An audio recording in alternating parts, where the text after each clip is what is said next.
अस्सलाम वालेकुम। आज हम लोगों ने अपना लेक्चर नंबर 15 स्टार्ट करना है और चैप्टर नंबर आपकी बुक का चैप्टर नंबर 11 स्टार्ट करना है।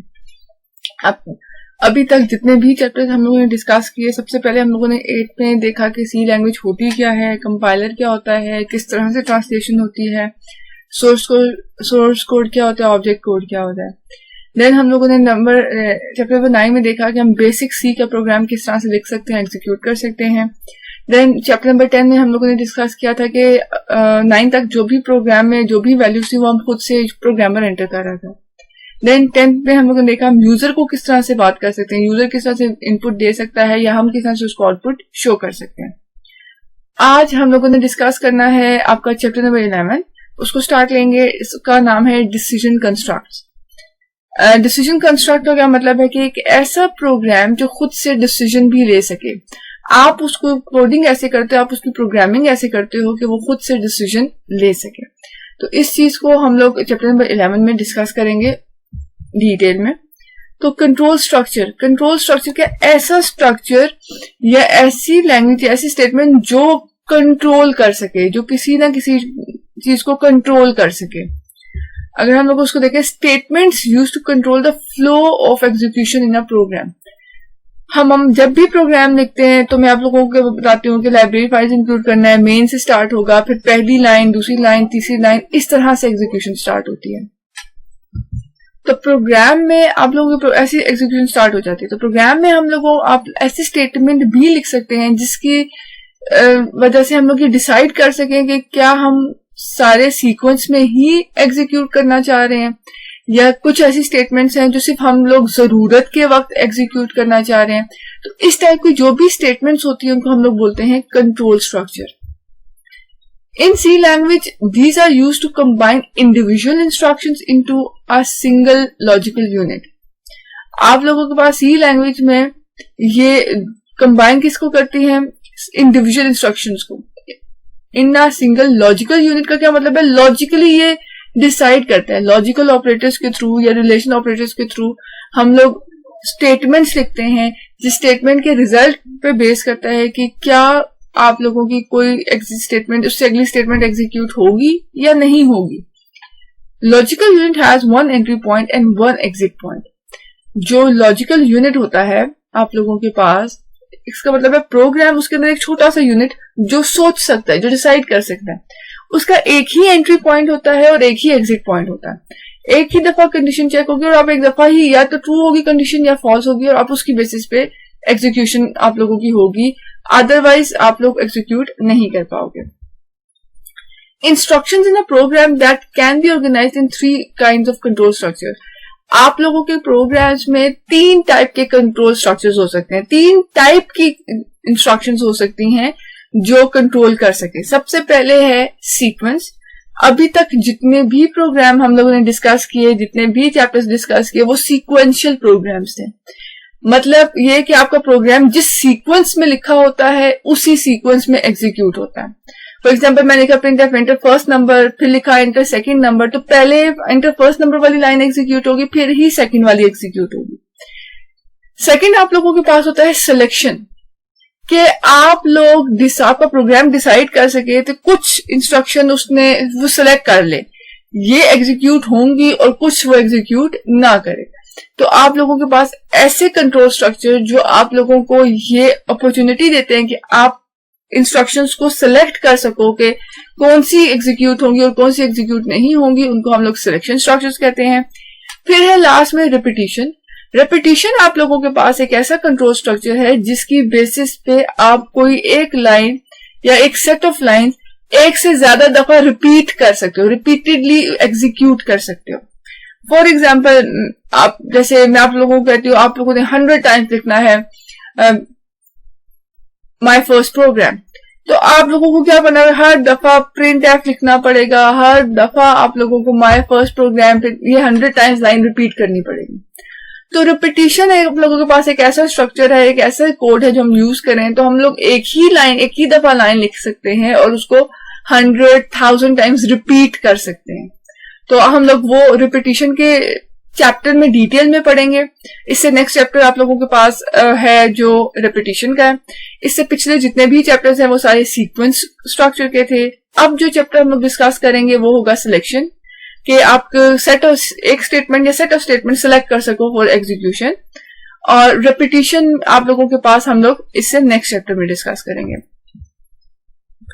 तो आप लोग अभी तक हम लोग डिस्कस किया वो कंट्रोल स्ट्रक्चर्स के 3 टाइप्स है। सीक्वेंस के प्रोग्राम जिस सीक्वेंस में लिखा है उसी सीक्वेंस में एग्जीक्यूट हो सकता है।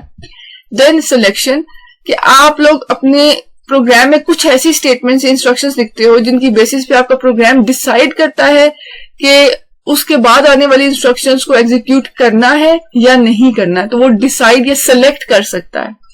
देन रिपीटिशन, कि आप एक इंस्ट्रक्शन या सेट ऑफ इंस्ट्रक्शंस को अगर आप रिपीट करना चाह रहे हो तो बजाय इसके कि आप उसको बार बार लिखो, आप लोग रिपीटिशन स्ट्रक्चर्स को यूज कर सकते हो। देन सीक्वेंशियल स्ट्रक्चर क्या है? Execute the statements in the same order in which they are written in the program. जिस भी सीक्वेंस में प्रोग्राम लिखा है वो उसी सीक्वेंस में एग्जीक्यूट होगा, तो उसको हम लोग क्या बोलते हैं? Sequential structure. Statements are executed one after the other. जैसे मैंने आपको एग्जांपल दी ना, मैंने अभी हम लोग डिस्कस करें for example print F enter first number, फिर लिखे print F enter second number.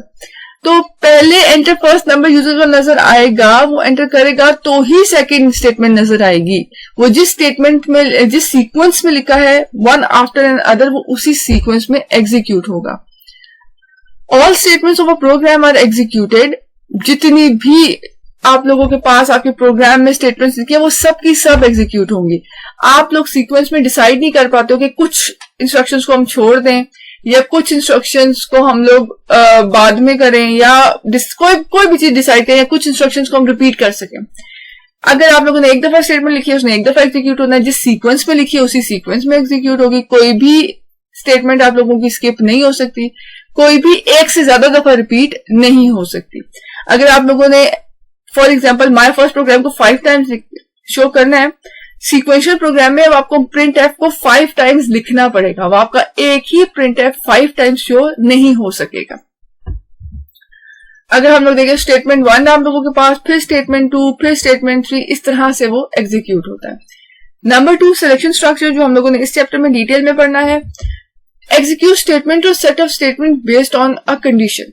किसी कंडीशन की बेस पे आप लोग डिसाइड करते हो कि स्टेटमेंट या सेट ऑफ स्टेटमेंट एग्जीक्यूट होंगी या नहीं होंगी। सीक्वेंस में हमारे पास ये डिसीजन पावर नहीं थी, सीक्वेंस में हर स्टेटमेंट ने एग्जीक्यूट होना था।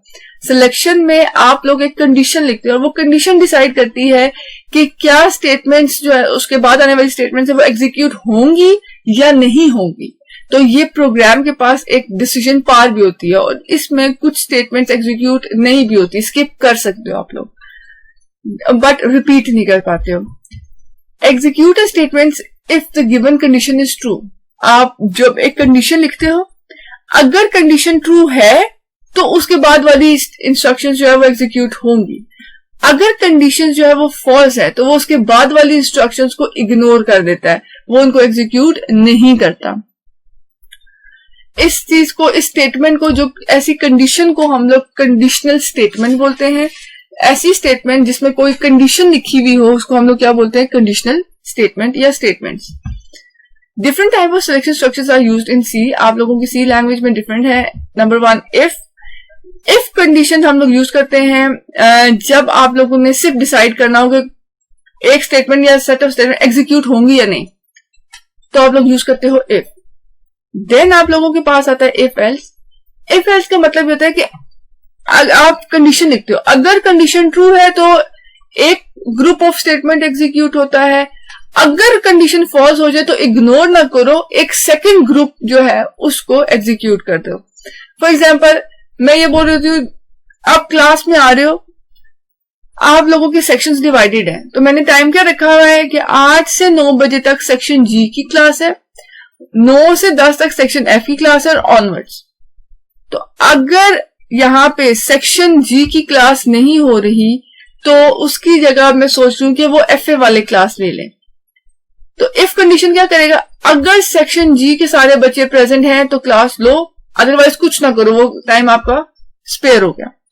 इफ एल्स में हम लोग क्या लिख सकते हैं? अगर सेक्शन जी के बच्चे सारे एब्सेंट हैं तो क्या करो, तो क्लास तो सेक्शन जी की नहीं होगी, तो फिर क्या हो, तो वो हम लोग एल्स में लिखते हैं कि एफ वाले क्लास ले लें।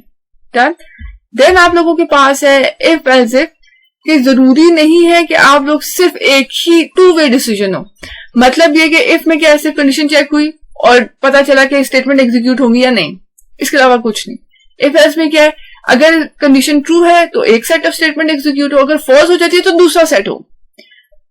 अगर हमारे पास एक ऐसा प्रोग्राम लिखना है जिसमें एक से ज्यादा कंडीशंस चेक होने वाली हैं, तो आप लोग यूज करते हो इफ एल्स इफ।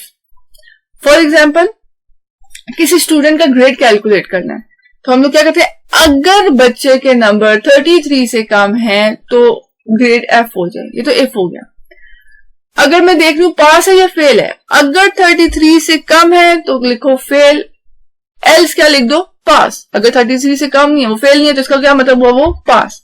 लेकिन अगर हम लोगों ने बच्चों को ग्रेड्स असाइन करने हैं, इसका मतलब एक से ज्यादा चीजें चेक करनी है, तो हम लोग ये चेक करेंगे ना कि अगर बच्चे के मार्क्स 90% से ज्यादा हैं तो ए दो, अगर 80% से ज्यादा और 90 से कम है तो बी ग्रेड दो, इस तरह से सी डी ई। तो इसका क्या मतलब है, इफ एल्स इफ, अगर कंडीशन ट्रू है तो ये करो, फिर एल्स इफ अगर ये वाली कंडीशन ट्रू है तो ये करो, एल्स इफ अगर तीसरी कंडीशन ट्रू है तो वो वाला काम कर दो। तो जब एक से ज्यादा सेट्स होते हैं, एक से ज्यादा कंडीशन होती है, तो हम लोग क्या यूज कर रहे होते हैं, इफ एल्स इफ। जब सिर्फ एक ही काम करना है तो सिंपल इफ, जब दो मल्टी है तो दो मतलब 2a है तो क्या होगा, इफ और फिर एल्स। अगर सही है तो ये करो, गलत है कंडीशन तो ये करो। और अगर एक से ज्यादा कंडीशन है तो हम लोग क्या यूज करेंगे, इफ एल्स इफ। देन आप लोगों के पास इफ एल्स इफ का ऑल्टरनेटिव स्विच भी होता है। ये भी तब यूज होता है जब आप लोगों के पास एक से ज्यादा कंडीशंस होती हैं, तो ये हम लोग डिटेल में डिस्कस करेंगे एंड पे। तो आप लोगों के पास कंडीशन क्या होती है, कंडीशन या तो ट्रू हो सकती है या फॉल्स। जैसे हम लोगों ने रिलेशनल ऑपरेटर्स पढ़े थे, लॉजिकल ऑपरेटर्स पढ़े थे, तो रिलेशनल ऑपरेटर का रिजल्ट क्या आता था, या ट्रू या फॉल्स। तो कंडीशन जितनी भी है उसमें रिलेशनल ऑपरेटर्स या लॉजिकल ऑपरेटर्स यूज होंगे। आप लोगों की अगर ट्रू है तो एक सेट एग्जीक्यूट करो, फॉल्स है तो दूसरा, और एंड हो जाएगा प्रोग्राम। अगर हम लोग एग्जाम्पल देखें यहाँ पे, for example a program checks the marks before displaying the message and displays. आप लोगों के पास जो भी मैंने प्रोग्राम डिस्कस किया वो क्या है, अगर हम लोग देखें पास वो बच्चे होंगे जो 40 या 40 से ज्यादा मार्क्स होंगे जिनके, और फेल वो होंगे जिनके मार्क्स 40 से कम होंगे। तो ये हम लोगों ने देखा, ये हमारा डिसीजन मेकिंग या सिलेक्शन प्रोसेस है। इसको हम इफ एल्स से भी कर सकते हैं, इफ एल्स इफ से भी कर सकते हैं, लेकिन अभी देखो तो हम लोग सिंपल इफ एल्स इसको कर सकते हैं। तो सिलेक्शन में हम लोग ने क्या करना है, इफ एल्स यूज करेंगे। जैसे मैंने आपको कहा, अगर बच्चे के मार्क्स चेक करो, अगर वो 40 या 40 से ज्यादा है तो बच्चा पास है, तो इसका मतलब है फेल वाली लाइन स्किप हो जाएगी। और अगर बच्चे के मार्क्स 40 से कम है तो पास वाली लाइन स्किप हो जाएगी और फेल वाली लाइन एग्जीक्यूट हो जाएगी। तो आपका प्रोग्राम डिसाइड कर रहा होगा, इसको डिसीजन मेकिंग प्रोसेस या सिलेक्शन कहते हैं, जिसकी बेसिस पे वो इन दोनों में से किसी एक को एग्जीक्यूट करेगा according to the marks of student. और स्विच जो स्ट्रक्चर है वो भी मल्टी सिलेक्शन के लिए होता है, कि अगर आपके पास जैसे मैंने कहा ग्रेड्स असाइन करने हो तो आप लोग स्विच यूज करते हो। आज हम लोग स्टार्ट करते हैं if statement. If statement with one alternative. आप लोगों के पास इफ स्टेटमेंट क्या होता है, जिसके अगर कंडीशन ट्रू है तो ये करो, और अगर फॉल्स हो जाती है तो इग्नोर कर दो, कुछ भी ना करो। तो उसके लिए हम क्या कहेंगे, it is a decision making statement and a simplest form of selection structure. और ये सबसे ज्यादा सिंपलेस्ट है। आपने कंडीशन देखी, कंडीशन ट्रू है तो करो, नहीं है तो इग्नोर, छोड़ दो। फिर इसका कीवर्ड क्या यूज होता है, इफ। आप लोगों ने जब भी कंडीशन लिखनी है वो इफ और उसकी पैरेंथेसिस में लिखनी है कंडीशन। यूज टू एग्जीक्यूट और skip statement by checking a condition. If condition, जैसे हम लोग उर्दू में बोलते अगर ये है तो ऐसे करो, अदरवाइज कुछ भी ना करो, तो ये क्या है, इफ। तो सबसे पहले आप लोगों ने इफ का कीवर्ड लिखना है, फिर पैरेंथेसिस, ओपनिंग ब्रैकेट, ब्रैकेट के अंदर कंडीशन, ब्रैकेट क्लोज। याद रखना है कि कंडीशन के बाद कभी भी टर्मिनेटर नहीं आता। फिर आप लोग नेक्स्ट लाइन में वो स्टेटमेंट लिखोगे, अगर कंडीशन ट्रू हो तो ये करो, अदरवाइज जो वो स्टेटमेंट्स क्या हो जाएंगी, अगर कंडीशन फॉल्स हो जाएंगी तो वो स्टेटमेंट क्या हो जाएगी, skip. Condition is given as relation expression, जैसे मैंने अभी आपको बताया, जो हम लोगों ने रिलेशन ऑपरेटर्स पढ़े थे, एक्सप्रेशंस पढ़े थे, उसमें रिजल्ट ट्रू या फॉल्स आता था, तो वो कंडीशंस को लिखने के लिए यूज होते हैं. If a condition is true, the statement after if statement is executed. अगर कंडीशन ट्रू है तो इफ के बाद जो भी स्टेटमेंट है वो एग्जीक्यूट होगी, और अगर कंडीशन फॉल्स होगी तो वो स्टेटमेंट जो इफ के बाद लिखी है वो एग्जीक्यूट नहीं होगी.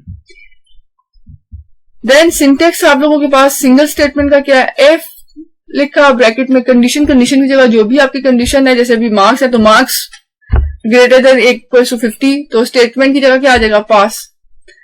और अगर आप लोगों के पास एक कंडीशन की बेसिस पे आप एक से ज्यादा स्टेटमेंट्स को एग्जीक्यूट करना चाहते हो, तो फिर आप लोगों ने इफ कंडीशन ऐसे ही लिखना है, इफ कंडीशन के बाद टर्मिनेटर नहीं आएगा. फिर आप लोगों ने इफ की अपनी कर्ली ब्रैकेट्स को ओपन करना है, जितनी मर्जी स्टेटमेंट्स आप लोग लिखना चाहते हो वो लिखो, और आखिर में इफ के जो कर्ली ब्रैकेट्स है उनको क्लोज करना है.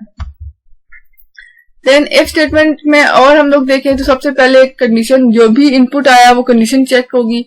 अगर कंडीशन ट्रू है तो स्टेटमेंट्स एग्जीक्यूट होंगी, अगर फॉल्स है तो आप लोगों का इस इफ के बाद की स्टेटमेंट्स जो लिखी है उसके बाद जो भी प्रोग्राम का फ्लो है वो वहां पे एग्जीक्यूशन चली जाएगी, वो स्टेटमेंट्स एग्जीक्यूट नहीं होंगी. तो एक एग्जांपल देखें. सबसे पहले हम लोगों ने लाइब्रेरी फाइल्स इंक्लूड की, फिर मेन, यहाँ पे इंट मार्क्स हम लोगों ने ले लिए एक. देन हमारे पास यहाँ पे एक जो अभी हम लोगों ने डिस्कस किया था, क्लियर स्क्रीन का फंक्शन देखना है. फिर एंटर योर मार्क्स, स्टूडेंट जो भी मार्क्स एंटर करे. स्कैन एफ के थ्रू हम लोगों ने मार्क्स में डेटा ले लिया. होपफुली अब आपको अब तक ये समझ में आ गई होगी. देन हम लोगों ने अब इफ कंडीशन चेक की. अगर मार्क्स जो भी मार्क्स यूजर ने एंटर किए हैं वो आप लोगों के पास मार्क्स के वेरिएबल में सेव हो गए. अगर मार्क्स को चेक करो, ये रिलेशनल ऑपरेटर जो हम लोगों ने कहा था ग्रेटर देन इक्वल्स टू, अगर मार्क्स चेक करो या तो अगर मार्क्स, इफ का क्या मतलब अगर, फिर ब्रैकेट्स में कंडीशन के बाद टर्मिनेटर नहीं आएगा. तो अगर marks greater than equal to 40 है या ग्रेटर है या इक्वल टू 40 है तो प्रिंट कर दो congratulations you have passed. Otherwise program simple close कर दो, अदरवाइज सिंपली इग्नोर कर दो. क्लियर हो गया. तो हम लोगों ने इस प्रोग्राम में सिर्फ ये देखा कि बच्चा पास है या नहीं. अगर वो पास है तो लिखा आ जाएगा congratulations you have pass, otherwise कुछ भी नहीं होगा. अगर कुछ भी नहीं आ रहा है इसका मतलब है कि बच्चा पास नहीं है. तो आप लोगों ने जो मेन चीज इस पे फोकस करना है वो ये है, if marks greater than equals to 40, ये कंडीशन है और इफ के बाद कभी भी टर्मिनेटर नहीं आता. देन इफ की स्टेटमेंट की लिमिटेशन क्या है, execute statement or set of statement if the condition is true, but if condition is false nothing happens. तो अभी बार मैं बात डिस्कस कर रही हूँ. अगर कंडीशन ट्रू है तो लिखा आ जाएगा congratulations you have pass, but अगर कंडीशन फॉल्स हो जाती है तो कुछ भी नहीं आएगा. तो अगर हम लोग चाहते हैं कि अगर कंडीशन फॉल्स हो जाती है तो लिखा आए भाई यू गॉट फेल, तो हमें क्या करना पड़ेगा, अदर देन इफ यूज करना पड़ेगा, इफ एल्स को यूज करना पड़ेगा. In the following situation, if statement cannot be used effectively when a user wants to. अगर यूजर चाहता है कि वो कंडीशन की बेसिस पे डिसाइड करे, अगर कंडीशन ट्रू है तो एक सेट ऑफ स्टेटमेंट एग्जीक्यूट हो, अगर फॉल्स है तो दूसरी सेट ऑफ कंडीशन एग्जीक्यूट हो, तो वो सिंपल इफ से स्टेटमेंट से नहीं पॉसिबल हो सकता. उसके लिए यूजर को यूज करना पड़ेगा इफ एल्स. जब आप लोगों ने दो मैसेजेस को डिस्प्ले करना होता है, तो आपने सिर्फ एक ही मैसेज को डिस्प्ले करना होता है तो आप लोग सिंपली इफ यूज कर सकते हो. जैसे पास व्हेन स्टूडेंट गेट 40 और मोर देन 40, और fail when students get less than 40, तो हम लोग क्या यूज करेंगे, इफ एल्स. तो हम लोगों ने अभी तक जो डिस्कस किया वो इफ कंडीशन को चेक करता है, सिंपल कीवर्ड यूज करना है, इफ ब्रैकेट्स में उसकी कंडीशन लिखना है, उसके बाद टर्मिनेटर नहीं आएगा. अगर एक स्टेटमेंट है तो सिंपली आप लोगों ने इफ के बाद वो स्टेटमेंट एंटर करके लिख देनी है. अगर एक से ज्यादा है तो आप लोगों ने इफ की कर्ली ब्रैकेट्स को ओपन करना है, फिर एक से ज्यादा स्टेटमेंट्स को लिखना है और फिर कर्ली ब्रैकेट्स को क्लोज कर देना. इफ की लिमिटेशन हम लोगों ने देखी कि कंडीशन को चेक करता है, अगर ट्रू हो तो वो काम करता है, उसके बाद की स्टेटमेंट को एग्जीक्यूट करता है, अदरवाइज कुछ भी नहीं होता, यूजर को कुछ होता हुआ नजर नहीं आता. तो क्या आप यूजर को अदर वे राउंड भी दिखाना चाहते हो कि अगर ट्रू रिजल्ट हो तो ये शो करो, अगर फॉल्स रिजल्ट हो तो ये शो करो, तो आप लोग यूज करते हो इफ एल्स स्टेटमेंट. आप लोगों ने ये इफ एल्स जो है वो इफ की ही टाइप है, लेकिन ये टू वे डिसीजन लेती है. अगर ट्रू है तो ये करो, अगर फॉल्स है तो ये करो. इफ वन वे डिसीजन लेता है, ट्रू है तो ये करो, अदरवाइज वो कोई भी डिसीजन नहीं लेता। इफ एल्स टू वे है, 2 डिसीजन लेती है, अगर ट्रू है तो ये करो, अगर ट्रू है फॉल्स है तो दूसरी सेट ऑफ स्टेटमेंट्स को एग्जीक्यूट करो। Execute one block of statement when the condition is true and other when it is false. जो मैं बार बार डिस्कस कर रही हूँ वो क्या है कि एक स्टेटमेंट के ब्लॉक को कंडीशन की बेसिस पे डिसाइड होता है कि ब्लॉक ए होगा या ब्लॉक बी एग्जीक्यूट होगा, दोनों में से होगा कोई एक ही। बट अब आप लोग कंडीशन की बेसिस पे डिसाइड कर सकते हो कि दोनों में से कौन सा एक होगा। अगर in any situation one block is executed and the other is skipped, हमेशा याद रखना है फेल्स में हमेशा 2 सेट ऑफ स्टेटमेंट्स में से कोई एक ही सेट एग्जीक्यूट हो सकता है, एक से ज्यादा सेट एग्जीक्यूट नहीं होगा, दोनों में से कोई एक ही होगा। तो both blocks of statements are never executed, both blocks of statements are never skipped. अगर किसी सिचुएशन में आप देखें one block is executed and other is skipped तो ठीक है, लेकिन अगर देखें तो या तो दोनों ब्लॉक बिल्कुल एग्जीक्यूट नहीं हुए होंगे या तो आप लोगों के पास कोई ब्लॉक स्किप हो गया होगा। बट इफ एल्स में हमेशा होता है कि ट्रू हो तो एक सेट एग्जीक्यूट होता है, फॉल्स हो तो दूसरा सेट एग्जीक्यूट होता है। अगर सिंगल स्टेटमेंट का सिंटेक्स देखें, इफ कंडीशन फिर कंडीशन के एंड पे टर्मिनेटेड नहीं आएगा, जो भी स्टेटमेंट है, एल्स फिर जो भी स्टेटमेंट है। इसका मतलब है अगर कंडीशन ट्रू होगी तो स्टेटमेंट 1 जो है ऊपर वाली वो एग्जीक्यूट हो जाएगी। अगर स्टेटमेंट कंडीशन फॉल्स होती है तो स्टेटमेंट 1 स्किप हो जाएगी, एल्स के बाद वाली स्टेटमेंट एग्जीक्यूट हो जाएगी और एल्स के साथ आप लोगों को कंडीशन लिखने की जरूरत नहीं होती। एल्स के बाद भी टर्मिनेटर नहीं आएगा। और इसी तरह अगर हमारे पास कंडीशन की बेसिस पे एक से ज्यादा स्टेटमेंट्स को एग्जीक्यूट करना है, ब्लॉक ऑफ स्टेटमेंट्स है, तो आप लोग स्टेटमेंट 1 2 3 एन लिख सकते हो, फिर एल्स और फिर एल्स की भी स्टेटमेंट 1 2 3 जो भी लिख सकते हो। एल्स और इफ के बाद कभी भी टर्मिनेटर नहीं आता, इनकी ब्रैकेट्स क्लोज करने के बाद भी टर्मिनेटर नहीं आता। होपफुली आप लोगों को ये बात समझ में आ रही हो। कोई मसला कोई प्रॉब्लम है तो आप अपने डिस्कशन सेशन में पूछ सकते हो। देन अगर हम लोग उसका फ्लो डिस्कस करें तो क्या है, कंडीशन चेक होती है। अगर कंडीशन ट्रू है तो एक साइड की स्टेटमेंट एग्जीक्यूट होंगी और फिर बाकी के कोड की तरफ या एंड पे चला जाएगा प्रोग्राम। अगर फॉल्स है तो फिर वो ट्रू वाली एग्जीक्यूट नहीं होंगी, फॉल्स वाली साइड की एग्जीक्यूट होंगी और फिर वापस प्रोग्राम की तरफ फ्लो चला जाएगा। दोनों ब्लॉक्स में से कोई एक ही कंडीशन की बेसिस पे कोई एक ही एग्जीक्यूट होगी, एक से ज्यादा नहीं एग्जीक्यूट हो सकती। एग्जाम्पल अगर हम लोग देखें तो आप लोगों के पास हम लोगों ने एक वेरिएबल ले लिया एन, यूजर से एंटर करो नंबर, स्कैन एफ के थ्रू एन में नंबर ले लिया। देन हम लोग चेक कर रहे हैं कि जो भी नंबर हम लोगों ने एंटर किया वो इवन नंबर है या ऑड।